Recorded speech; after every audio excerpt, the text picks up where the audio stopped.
Whenever you're ready.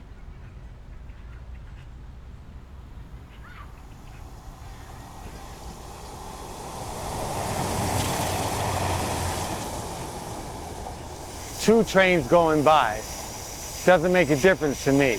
When I wake up and I'm hungry, I have to survive. When I go to sleep, I have to find some place to kick it or sleep and survive. Because right now, if you're homeless in London, you get hurt for sleeping too hard. That's survival. That's the truth, too.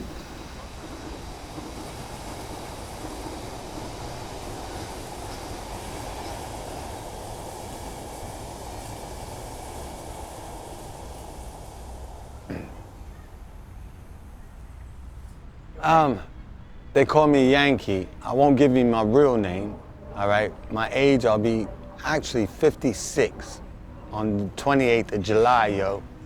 I know I look too good for 50. Come on, give me a break. I'll take you through my day. I avoid trouble. I avoid the police. Now, if I'm hungry enough, I have to shoplift, but don't put that on camera, yeah? But otherwise, it's survival. It's what the fuck you gotta do to get by. It's not about an interview, it's about life. You understand? You get your ass kicked by not surviving. So you have to know which block to turn around and to come back to without getting stabbed. If there's a little fight, you stay out of it, yeah? If you got a conscience, you actually get into it, which you shouldn't to be a survivor. Otherwise, you just trust your vibes.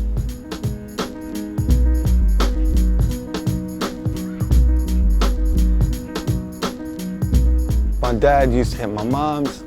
I survived through that. When me and my brother got old enough, we kicked his fucking ass. We survived through that. I didn't feel great about it, but that's survival. My mom that's my gangster. I call her OG. Yeah, when I love her, that's old gangster. But my mom's was born in St. Elizabeth. My dad was born in St. Mary, that's Jamaica. My mom, that's Blue Mountain area. Yeah, she came over on the Windrush, ironically. That's why I was born in London, and my mom took me back to New York, which I'd never been there in 1973. By the way, I was born July 28, 1963. My mom's always had ambition. We always lived in a house. My mom's always tried to escalate. Up, you see, you scared me talking about my mom. I remember my mom making me watch Mary Poppins. That pissed me off for a long time. Seriously, you can't have a boy watching Mary Poppins. My brother walked out. He wasn't watching, he got an ass kicking. Why? It's Mary Poppins, man, you're in Brooklyn. You don't watch Mary Poppins.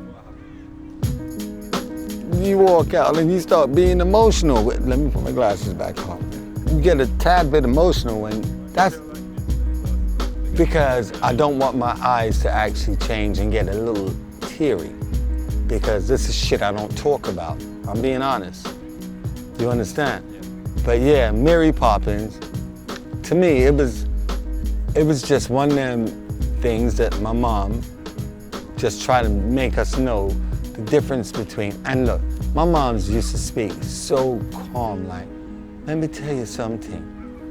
All I want to tell you, Kelvin, is you have to get your education. I don't want you to go back. I want you to go forward. Now, stuff like that, it does really get to you, yeah? Because nowadays, Jamaican mothers say, I went blood like that, do, and they want to slap them. No, my mom never did that. Yeah, I pretty much 50-50. You understand? I wanted to listen and hear, but sometimes I heard and I didn't listen. She was a nurse, registered nurse. Yeah, and it's not real cool to have a good profession like that and have both your sons as gangsters and drug dealers. Yeah, do you understand? And it's like, it's not real cool. Yeah, because she was quite embarrassed because we sell quite close to home and everybody, the neighbors knew. She worked 2 and 3 jobs sometimes as a registered nurse. Then she used to be a live-in nurse. the same time, she's doing like 2, 3 jobs to take care of 4 kids. I started selling drugs. I didn't see any way for me to really get a good job. The best job was to sell drugs. So, started with marijuana, went on to sniffing cocaine, and then by later on it was straight up crack. And at the end of the night, we used to shoot dice. We'd all just make our money and meet up to shoot dice and try and gain some more money from the other drug dealers. I mean, that was just a way of life. Don't worry about the trains, I like it.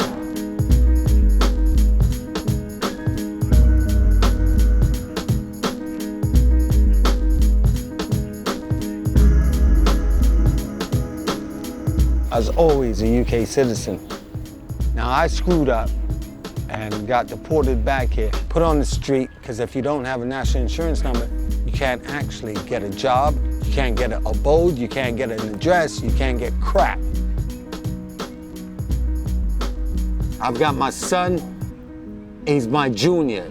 I don't have to give my full name, yeah, but he is KJ, Kelvin Jr. I speak to him as much as I can. Do you understand? Hence, that's why I've got that phone that some girl lent me. And she's actually looking out for me. Because if I don't speak to, okay, Kelvin Jr., that's his name.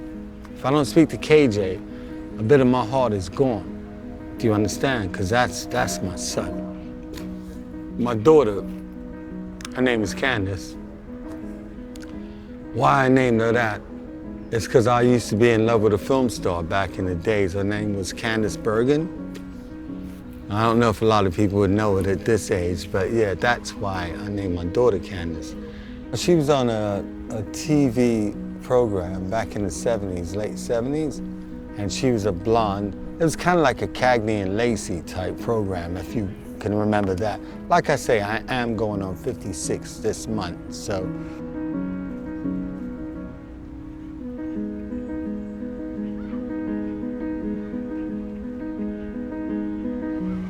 Wait till the train goes by.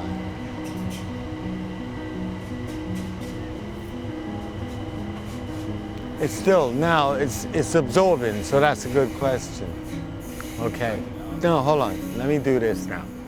So about myself, is there anything that I'd really like to say openly? Yeah.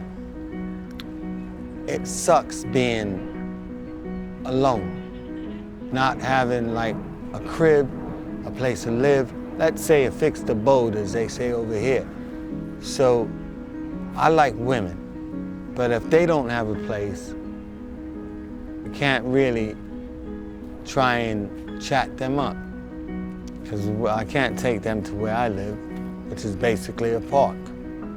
But that hurts, yeah.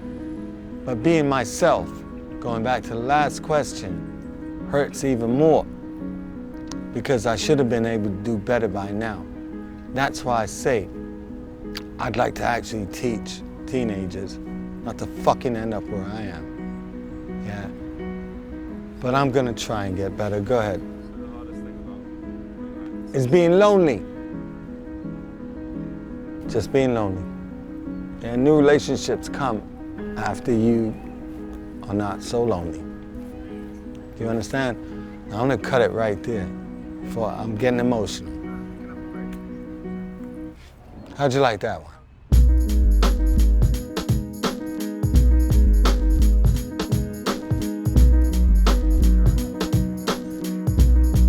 All right, give me a call next week, whatever.